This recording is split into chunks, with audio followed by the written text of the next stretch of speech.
Great. Good afternoon. My name is Liz Whisnant, and I'm the principal at Horace Mann Elementary School in the District of Columbia Public Schools. And for the last couple of years that I have been here, we have been increasing our commitment to just being good stewards of the earth and all that that means, from the simple recycling effort that we make inside the building to some deeper sort of activist kinds of activities, particularly in educating our children so that they both understand and act differently in the school setting, but even carry those messages home. So we've been doing, as we have been for years, we've been gardening, but we've been doing even more sort of thoughtful gardening related to the environment and in our education of why we do that, talking about the importance of local food and the impact of the big trucks that travel. We have been doing more with recycling, including beginning to compost and beginning to deal with the kind of trash that comes out of the food consumption that we have. We have a hot lunch program in the district, and we've been charting the difference in the trash created by our hot lunch program and by our efforts to be sort of environmental stewards in a trashless lunch. And the gap between the amount of trash that we produce in those two settings is pretty startling, and so we're really going to be even more declarative in our planning for next year around how we approach things like food consumption within our building. But we are, again, composting the food scraps and recycling the waste that we can from our community center, which we've never done before. Simultaneously, we have been working on an energy audit of our building, both using information that the district is providing to us through the sort of city commitment that they have, but also we've educated through a grant a group of sixth graders, or all of our sixth graders, to do energy audits of our building and really take a look at where we are being enormous consumers of energy and where just some simple things could change that.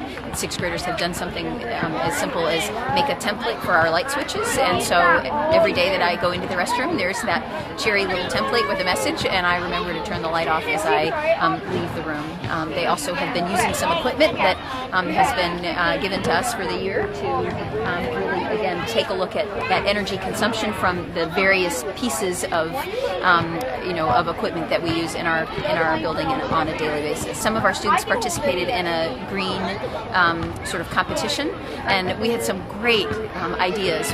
One of the projects that's been going on in our community for the last 2 years is a walking school bus, and one of the students involved in that walking school bus did quite a lot of research about the environmental impact of carbon, and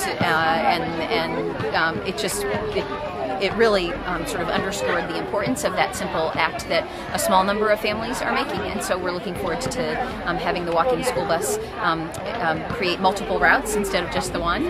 And we have another student who in this competition decided to be a green pal for 24 hours at school and 24 hours at home. And then he did a great PowerPoint presentation that he shared with all of our students in an assembly. And it really, again, underscored the importance of what a single person can do. The process of preparing for today and this Earth Day Every Day festival has pushed me to understand something more about my role as an institutional leader. Again, I make some pretty good practices as an individual, and I do some gentle nudging of our faculty and of our community, and I certainly have a lot of partners in that, and the volunteers that are here today are good testimony to that. But in the conversations in preparation for today, I think I've learned a lesson about the bigger role that I can play as the leader of an institution who can simply say, this is the way we're going to do things at this school, and I'm asking you and need you to abide by that. And I think as we move forward for next year, most of those things are going to be around our work around the environment and around our sort of imprint on it. So it's been a great, wonderful, beautiful afternoon. I want to kind of recognize and thank the community folks that are here. Chef Jeff is a terrific chef across the street, a neighbor in the community, and he's come to show again the the value of good and healthy cooking here this afternoon, but also he does visit with us regularly across the year. And behind us we have our gardens growing, and pretty soon we'll be harvesting enough food to have some great salad parties and some stir fry. And we have a new teaching kitchen in our building, and we'll be using our teaching kitchen to again demonstrate to kids how simple it is to eat healthy food and prepare healthy food.